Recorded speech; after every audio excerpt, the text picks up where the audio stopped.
नमस्कार. तर आज मी तुम्हा सर्वांना एक असा उपाय सांगणार आहे की ज्याने तुमचं पुण्य तर वाढेल, पण खर्च 1 रुपयाही होणार नाहीये. आणि हे काम करायला किंवा हा उपाय करायला फक्त 5 ते 10 सेकंद लागतात. आता हे उपाय कोण करू शकतं? तर वय वर्ष 8 वर्षाच्या मुलापासून अगदी 80 वर्षाच्या ज्येष्ठ व्यक्तींपर्यंत कुणीही करू शकतं. आता हे काम किंवा हा उपाय का करायचा आहे, कोणासाठी करायचा आहे, त्याचा फायदा काय आहे, हे सगळं मी या व्हिडिओमध्ये सांगणार आहे. त्यामुळे व्हिडिओ शेवटपर्यंत नक्की पहा. आपल्यापैकी अनेकांनी स्वतःची कुंडली बघितलेली असेल, त्यामुळे तुम्हाला तुमच्या कुंडलीमध्ये कोणता ग्रह चांगला आहे, कोणता कमकुवत आहे, तुमचा पुढचा काळ कसा आहे, कोणत्या गोष्टीत तुम्ही सावध राहायचं आहे, किंवा काही ना काही कल्पना आपल्याला मिळालेली असते की माझी दशा कोणती सुरू आहे, माझा चांगला काळ सुरू आहे की वाईट काळ सुरू आहे. काहींना हे समजलेलं असतं की राहूची दशा संपत आली आहे, चला एवढी वर्ष त्रासात काढली, आता फक्त 1-2 वर्ष राहिलेलं आहे. मग त्यासाठी काय उपाय केले पाहिजे, तुम्ही कोणत्या गोष्टीत सावध राहायचं आहे, या सगळ्याची बऱ्यापैकी कल्पना बऱ्याच जणांना आलेली असेल. पण थोडंसं आजूबाजूला बघा, तुमच्या घरात, नातेवाईकांमध्ये, शेजारी पाजारी किंवा मित्रपरिवारात अशी एखादी व्यक्ती नक्की असेल की ज्यांना आजही त्यांची जन्मतारीख किंवा जन्मवेळ माहीत नाही. माझ्याकडे 1940-1950च्या दशकात जन्मलेल्या सुद्धा अनेक आजी आजोबांनी अचूक जन्मतारीख आणि जन्मवेळ सांगितलेली आहे. कारण त्यांचे आई वडील सुशिक्षित होते किंवा त्यांचं नशीब चांगलं म्हणा, त्यांची जन्मतारीख व्यवस्थित लिहून ठेवली गेली.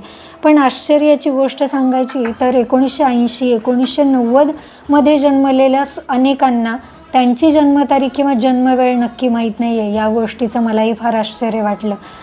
यामध्ये त्यांचा काहीच दोष नसतो. त्या काळी अनेक ठिकाणी जन्माच्या नोंदी व्यवस्थित ठेवल्या जात नव्हत्या किंवा आई वडील अशिक्षित असतील, जो काही असेल तो प्रकार. मग अशा लोकांनी काय करायचं? त्यांना ग्रहांची कृपा मिळवण्याचा काही अधिकार नाही आहे का? किंवा त्यांना त्यांच्या बाबतीत त्यांनी कसं जाणून घ्यावं? तर याच्यासाठी एक उपाय आहे.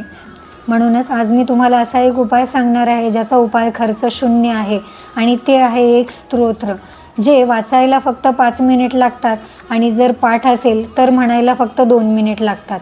ठीक आहे, संस्कृतमध्ये आहे. ज्यांना संस्कृत वाचता येत नाही किंवा ज्यांचा संस्कृतचा अभ्यास नाही, त्यांनी हे स्तोत्र यूट्यूबवरती ऐकायचं आहे. तुम्ही ऐकून उच्चार स्पष्ट झाल्यानंतर तुम्ही ते सहज वाचू शकाल.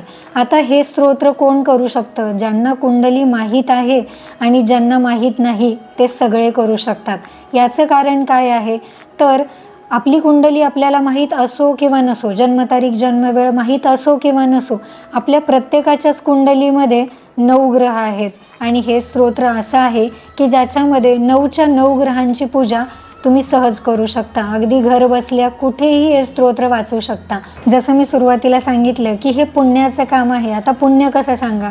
तर तुमच्या ओळखीत ज्यांना स्वतःची जन्मतारीख किंवा जन्मवेळ माहीत नाही, त्यांच्यापर्यंत तुम्ही हा व्हिडिओ पाठवून एक पुण्याचं काम करायचं आहे. कदाचित तुमच्या या एका शेअरमुळे त्यांना आयुष्यभरासाठी उपयोगी पडणारी अशी एखादी माहिती किंवा उपाय मिळेल. ज्योतिषशास्त्रावरील व्हिडिओ तर आपण सगळेच बघत असतो, पण बघूनही या व्हिडिओंचा आपल्यासाठी काही उपयोग नाही किंवा आपण आपली कुंडली बघू शकत नाही, याचं एक शल्य जे त्यांच्या मनात असतं ते तुम्ही थोडंफार कमी करू शकता. आणि तुमच्या या एका शेअरमुळे कदाचित त्या व्यक्तीला तुमच्याबद्दल खरंच आपलेपणा वाटेल की तुम्ही एक काळजीने त्यांच्याविषयी काळजी वाटून किंवा त्यांना उपयोगी पडेल म्हणून हा व्हिडिओ त्यांच्यासाठी शेअर केला. तर चला आता जाणून घेऊया हे स्तोत्र कुठलं आहे. तर हे स्तोत्र आहे व्यास ऋषींनी रचलेलं नवग्रह स्तोत्र. या एका स्तोत्रामध्ये सूर्य, चंद्र, मंगळ, बुध, गुरु, शुक्र, शनी, राहू आणि केतू या सर्व 9च्या 9 ग्रहांची स्तुती केलेली आहे. कुंडलीमध्ये कोणता ग्रह चांगला आहे किंवा कोणता त्रास देतो याची माहिती असो किंवा नसो, हे स्तोत्र मात्र प्रत्येकजण म्हणू शकतो.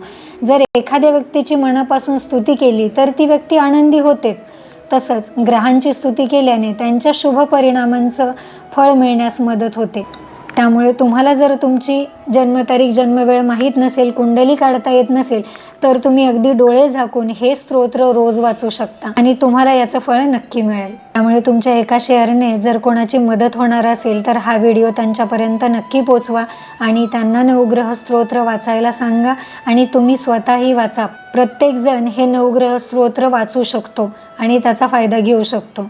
आणि याच्यामध्ये 1 रुपयाही खर्च नाही. याच्यामध्ये कुठले नियम नाहीत की तुम्ही देवासमोरच बसलं पाहिजे, याच वेळी वाचावं, त्याच वेळी वाचावं, असं काही नाही. तुम्हाला हवं तेव्हा हवं तिथे तुम्ही वाचू शकता. फक्त मनापासून श्रद्धा असली की सगळं काही शक्य आहे. तुम्हाला जर ही माहिती आवडली असेल तर अशाच प्रकारच्या ज्योतिषीय माहितीसाठी आपल्या चॅनलला नक्की सबस्क्राईब करा. तुम्हाला जर तुमच्या कुंडलीचं संपूर्ण विश्लेषण करून हवं असेल तर इथे स्क्रीनवरती दिलेल्या नंबरवरती तुम्ही फक्त व्हॉट्सअप मेसेज करायचा आहे. तुमचं नाव, जन्मतारीख, जन्मवेळ आणि जन्मठिकाण. तुम्ही माझ्याशी कोणत्या वेळेत बोलू शकता या संदर्भातील व्हॉट्सअप मेसेज तुम्हाला नक्की येईल. व्हिडिओ शेवटपर्यंत पाहिल्याबद्दल खूप खूप धन्यवाद.